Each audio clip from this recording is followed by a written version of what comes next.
Yo everyone, the last pay-per-view event of the year, UFC 310 Pantoja vs Asakura takes place this weekend, and I think this card overall seems like an easier card to pick than some cards I've done predictions for throughout this year. Doesn't mean I will get 100% right. I feel pretty confident about at least 75 to 80% of the fights on this card, so keen to see how we go. As always, timestamps are in the description and the comment section below if you want to see any fight in particular. The first fight of the card is Kennedy Nzechukwu vs Lukasz Brzeski. Now, I'm pretty sure this is a short notice fight for Kennedy Nzechukwu because he fought like 4 weeks ago against Chris Barnett, so I think he's pretty happy to get back in here because he took no damage in that fight. Lukasz Brzeski is a pretty weird opponent for Kennedy Nzechukwu though, just because I feel like he should be fighting someone way better than Lukasz Brzeski for his next fight. I know that he was coming off of 2 losses before his win over Chris Barnett, but he is a pretty solid fighter who keeps a good range. He really does have a great kicking game and kneeing game, but just like a lot of bigger guys, he does leave himself open to getting caught, just like he got caught against Vicente and Dustin Jacoby. Lukasz Brzeski,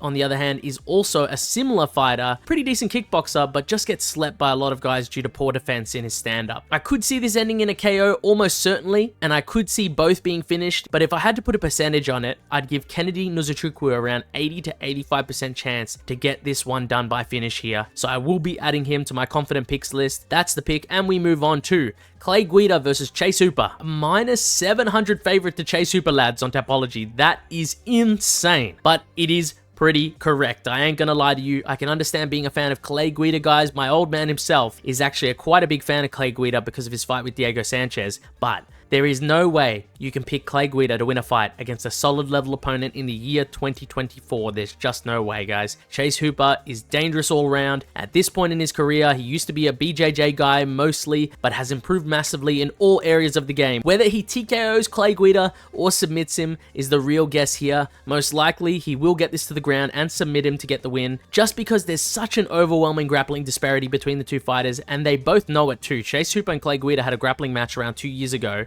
and Chase absolutely destroyed him big time in that match. I'm locking in Chase Hooper, guys. He's going to go in the confident picks list for sure. Moving on to Chiesa versus Max Griffin. This is a pretty tough pick. I think I'd side with Max Griffin, and I'm going to check to see if he's a favorite in this one real quick, and he is a slight favorite in this one, but a lot of people seem to think Chiesa will be able to get this one done, which I can see happening too. I just think that Max Griffin will be the more dangerous striker in the fight, and he does have some pretty decent grappling himself with some pretty solid takedown defense sprinkled in here and there. I can see Chiesa struggling to work in a takedown, completing his takedowns in this fight, and Max Griffin being able to win by decision by doing more damage in the fight. Pretty quick pick, but that is what I can see happening. Chiesa has never been the best at stand-up, and he is in the latter half of his career as well. But what's funny is, I say that, but Max Griffin I think is actually slightly older. But still, guys, the pick stands. Max Griffin.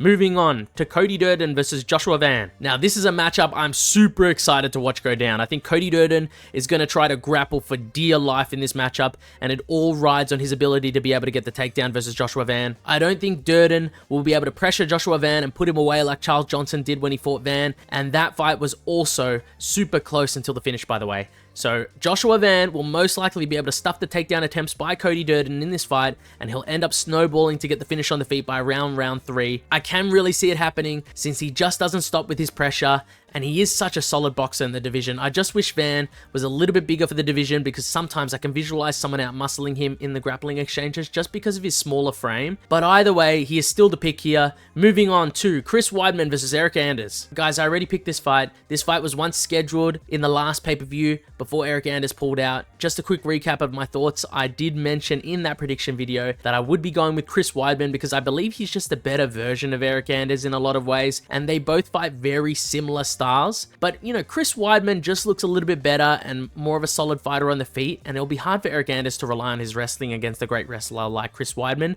So that is my pick, and we move on to Randy Brown versus Bryan battle. Now, this is some crazy fight odds for you guys that I just do not understand. How is Bryan battle a moderate favorite over Randy Brown? It just doesn't really make any sense to me, and I'm going to say it right now for you all.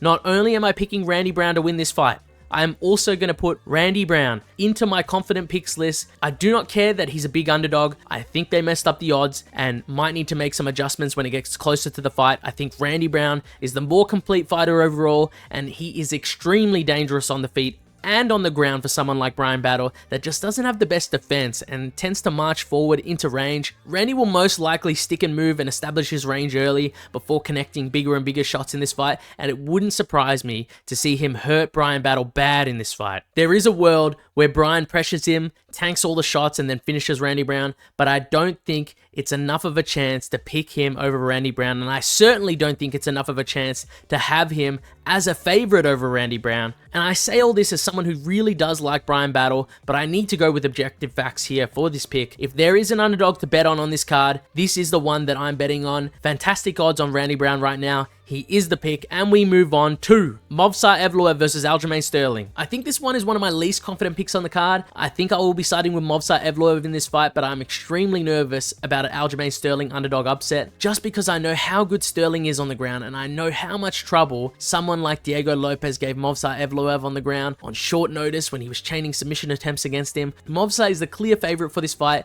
and I can see the reasoning behind it. He's a great grappler in the division, one of the best in fact, and his striking is improved massively and is a lot better than Aljamain Sterling's. When you compare the two, it will be hard to imagine Sterling dominating Evloev with takedowns, and many would view this as an easy prediction for Evloev decision win. I also agree with that, and that will be my pick for this fight, but I won't be placing any bets on this fight because I think Aljo will have moments in this fight where he makes it close. I'm excited to see how this fight plays out. Moving on to Vicente Luque versus Themba Gorimbo. Vicente Luque versus Themba Gorimbo. This will be a pretty quick pick, guys. Gonna go with Themba Gorimbo to get this one done. I actually really like Vicente Luque, but it's just hard to imagine him winning at this current time. He is looking like he's on the decline with his spur of 3 losses in 5 fights. And I will say this though, I am not putting this in my confident picks list because I think stylistically, this is a decent match for Luque. Luque has some pretty decent takedown defense. He's got some solid submissions like a dash choke if someone shoots a bad takedown. He has knockout power. He's a decent striker. Themba Gorimbo is a solid grappler with pretty decent striking, and I think his plan might be to wear Vicente Luque out with his grappling against the cage to try to finish him in the 2nd and 3rd round of this fight. That's probably what's going to happen here. It really is hard to pick Vicente Luque after watching him versus Joaquin Buckley in his last fight. It almost looked like he just gave up completely and just covered up until the fight finished. It's pretty sad, but Themba Gorimbo is the pick. Moving on to Anthony Smith versus Dominick Reyes. I don't give a crap what anyone says, man. I'm just ecstatic that my boy Dominick Reyes is already back in the win column and a favorite as well moving into this fight with Anthony Smith. I do think he deserves to be the favorite as well. Smith has been showing a decline in performances in his latter half of his career, and someone like Dominick Reyes isn't the best matchup for him. Dominick has great takedown defense and prefers to keep the fight standing where his kickboxing can come into play. He's a dangerous kickboxer with knockout power, great overall technical ability. His only fault is that he does make some mistakes to where he can be caught, leaving himself vulnerable to getting KO'd. Anthony Smith is a pretty decent kickboxer himself, but he does have a better ground game than most of the division, can lock up many different types of submissions if given the chance. But to stop myself here, it's just hard to give him a bigger chance in this fight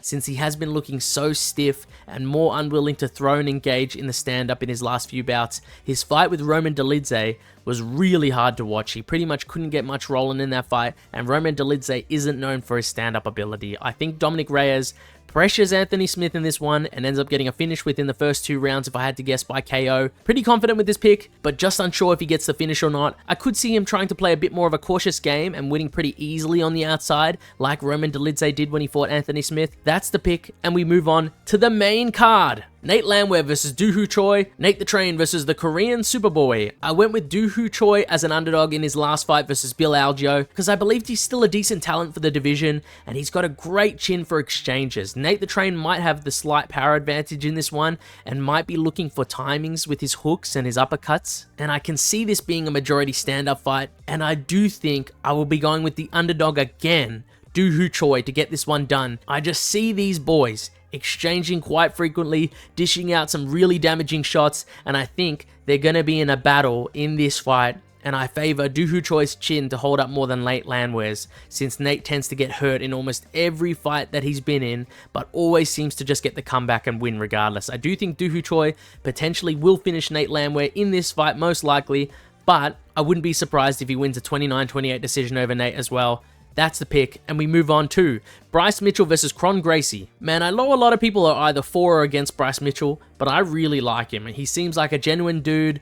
A little quirky, but definitely genuine and has his heart in the right place. I also think he wins this one pretty convincingly, and he will be going into my confident picks list as well. Kron might be pretty good at BJJ, but as a fully fleshed out grappler, he isn't very good, and Bryce Mitchell is pretty solid on the ground. I can see him being able to stop a lot of takedown attempts, and also being able to stay safe if there's a scramble. Ilia Topuria, when he fought Bryce Mitchell, took advantage of him on the ground, mostly because he softened him up and hurt him on the feet before the finish. Same thing with Islam Makhachev when he finished Charles Oliveira. Kron will not be able to do that. Bryce is a way better stand-up fighter than Kron Gracie, and I do not see him outfighting him as a kickboxer in this fight. Bryce Mitchell should be the pick for most people. Moving on to Cyril Gane versus Alexander Volkov. The rematch for these boys. If none of you saw the first fight between Gane and Volkov, the gist of it was that Gane was able to basically impose his game plan and fight at his pace while keeping Volkov on the back foot for the majority of the fight. Both guys did have their moments in their initial fight,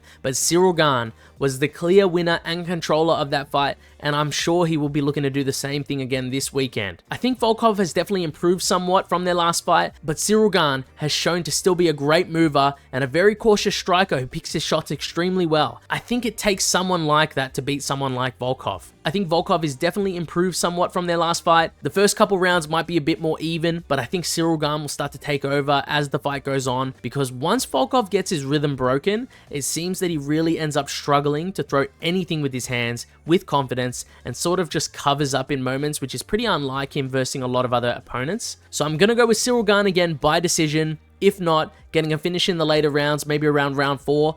We move on to the co-main event, Shavkat Rakhmonov versus Ian Machado Garry. Probably the most exciting fight on the card for me personally. Super interested to see how Ian deals with the pace of Shavkat Rakhmonov in this fight, because the man just does not stop hunting for the finish. I will be going with Shavkat to win this one over Ian Garry, and I have been thinking about it for a while. Shavkat will have the grappling advantage for sure, and I think his pressure and willingness to go forward, mixing in his kicks and punches with takedown attempts, will get more worrying for Ian Garry to deal with as the fight goes on. I can see Ian looking pretty solid on the feet, fighting with his usual style, moving on to the outside, keeping range against Shavkat, but Ian Garry had a pretty decently close fight with Jeff Neal, to the point where I thought to myself, if someone like Shavkat versus him, he might just get mauled in the octagon. 3 rounds.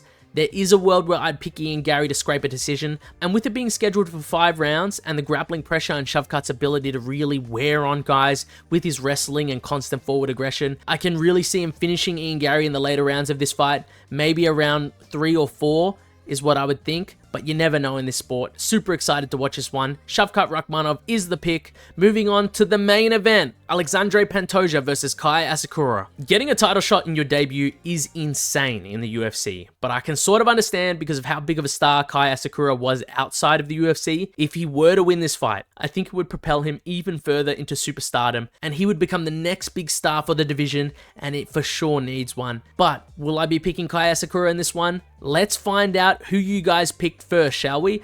The votes are in, and you guys picked Alexandre the Cannibal Pantoja to get this one done by a decent margin. Thanks for all the votes, guys. This is probably my most engaged with post, and I really do appreciate that. It makes me happy to know you guys are becoming a part of these videos. Back to the video and who I favor for this matchup. I will agree with the subscribers pick, and I will be picking Alexandre Pantoja to win this fight. I think this is a very rough stylistic matchup for Kai Asakura, and Pantoja is so sneaky good with getting very good positions on you when he's able to initiate the grappling exchanges. I don't see Kai Asakura being able to pressure Alexandre Pantoja back early enough to where he doesn't get a hold of him and finish him on the ground. There is a potential for this fight to go the distance, but I think what's more likely to happen is that Pantoja finishes Asakura by submission in the early rounds of this fight, maybe inside the first 2 rounds. That is my pick for the main event, and that is the end of my prediction video, guys. So thanks again for watching. If you liked the video, please leave a like or a comment to let me know, and see you guys next time.